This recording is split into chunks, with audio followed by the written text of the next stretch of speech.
George Clooney sold a tequila company for $1 billion. Let that number land. $1 billion. For a liquor brand he started as a hobby with his friends.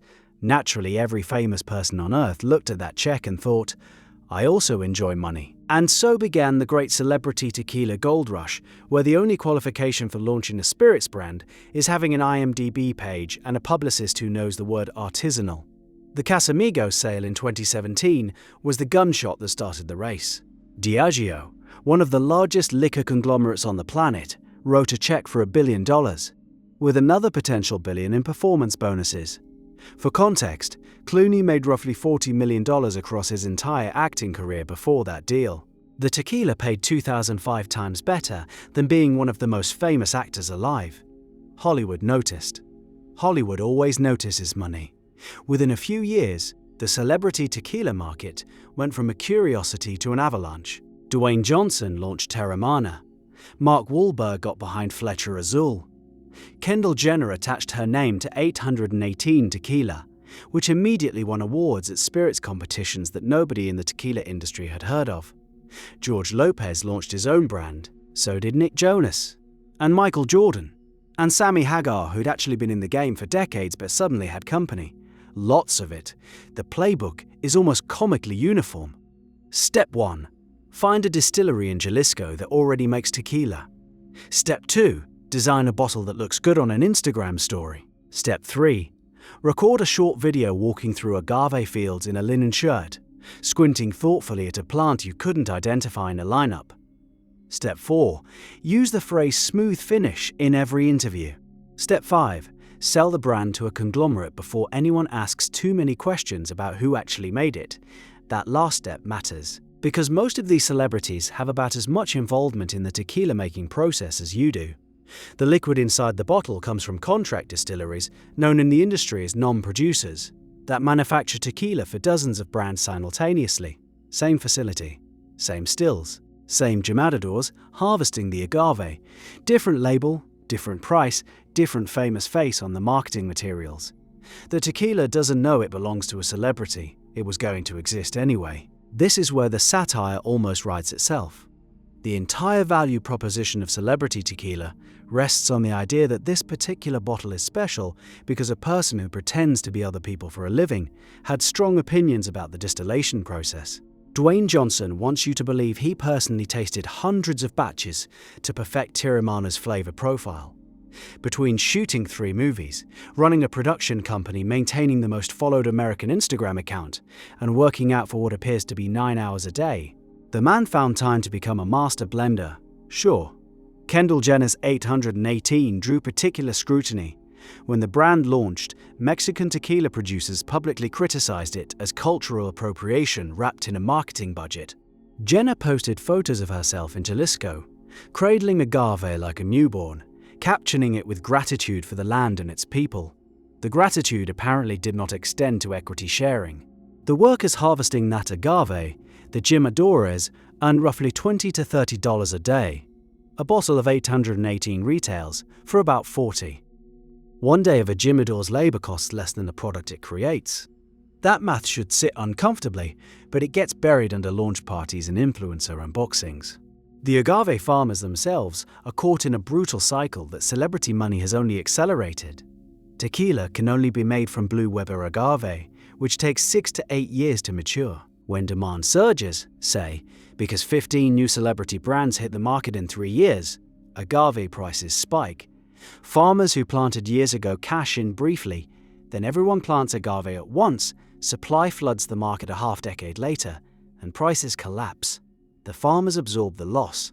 The celebrities have already sold their brand to Diageo or Constellation and moved on to mezcal or canned cocktails, or whatever the next vehicle for famous person arbitrage turns out to be. The boom and bust agave cycle has devastated Jalisco before. In the early 2000s, a shortage drove prices so high that producers started using younger plants, which made worse tequila, which damaged the entire category's reputation. The industry spent a decade recovering. And now a fresh wave of demand, driven largely by brands that treat tequila as a celebrity merch category, alongside sneakers and protein powder, is putting pressure on the same supply chain all over again. Meanwhile, the actual product differences between these brands are vanishing. Blind taste tests consistently show that consumers can rarely distinguish celebrity tequilas from mid-shelf bottles, costing half as much. A 2023 panel organized by a spirits publication found that tasters rank several celebrity brands below Espolòn, a widely available tequila that costs about $25 and has never been endorsed by anyone famous. The tasters didn't know which was which. The branding was doing all the work. That's the quiet part nobody in the industry says out loud. The liquid is mostly interchangeable. You're paying a premium for the story, the bottle design, and the parasocial relationship with someone who'd never drink this at their own dinner party. George Clooney has been photographed drinking wine at virtually every public event since selling Casamigos. The tequila mogul prefers Barolo. You can't make this up. The consolidation tells the real story. Diageo bought Casamigos. Constellation Brands invested heavily in the celebrity tequila space. These are the same conglomerates that own dozens of liquor brands across every category. When they acquire a celebrity tequila, they're buying the marketing engine, the famous face, the social media reach, the PR machine. The liquid itself is almost an afterthought. They can source tequila anywhere. They can't source George Clooney's face anywhere. So the product is the celebrity, the tequila is the delivery mechanism, and Jalisco is the backdrop for the photo shoot.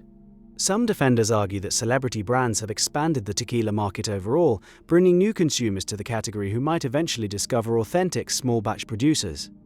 The theory sounds reasonable. The evidence points elsewhere. Market data shows that celebrity brands are primarily cannibalizing each other and squeezing out mid-tier Mexican-owned brands that lack the marketing budget to compete with a Jenner Instagram post reaching 200 million followers. The rising tide is lifting the yachts and swamping the fishing boats. There's a deeper irony buried in the marketing language these brands use. Every single one emphasizes authenticity, handcrafted. Small batch, rooted in tradition, the word passion appears on roughly every celebrity tequila website in existence. The passion, apparently, is universal. Every actor who's ever visited Jalisco for a weekend came back transformed, deeply connected to the land, profoundly moved by the craft. They just express that connection primarily through licensing deals and distribution agreements. The Jimadoros don't have websites, they don't have Instagram. They have machetes called coas, and they have decades of knowledge about when an agave piña is ready for harvest, passed down through generations. That expertise is worth $20 a day. The expertise of being famous enough to put your name on a bottle is worth $1 billion, and the wave shows no sign of cresting. New celebrity tequila brands launch almost monthly now. The market is so saturated that some have started pivoting to mezcal, which is tequila's smokier cousin and, critically, hasn't been strip-mined by celebrities yet. Give it 2 years, someone from a Marvel movie will launch an artisanal mezcal brand with a matte black bottle and an origin story about a life-changing trip to Oaxaca. The playbook doesn't change, just the geography. The Casamigos billion wasn't a reward for making great tequila. It was proof of concept for a business model where fame is the raw material and an entire Mexican agricultural tradition is the supply chain. Every celebrity brand that followed understood the assignment perfectly. Make the bottle pretty, keep the story vague, price it high enough to signal quality, low enough to move volume, and never, under any circumstances, let the consumer think too hard about who's actually doing the work. Somewhere in Jalisco right now, a Jimador is harvesting agave in 40-degree heat. His hands are calloused from years of swinging a koa. The plant he's cutting took 7 years to grow. It'll become tequila that ships to a bottling facility, gets poured into a container designed by a branding agency in Los Angeles, and sells under the name of someone who visited the fields once for a photo op. He'll make $20 today. The bottle will retail for $50. The celebrity will never know his name. That's the smoothest finish of all.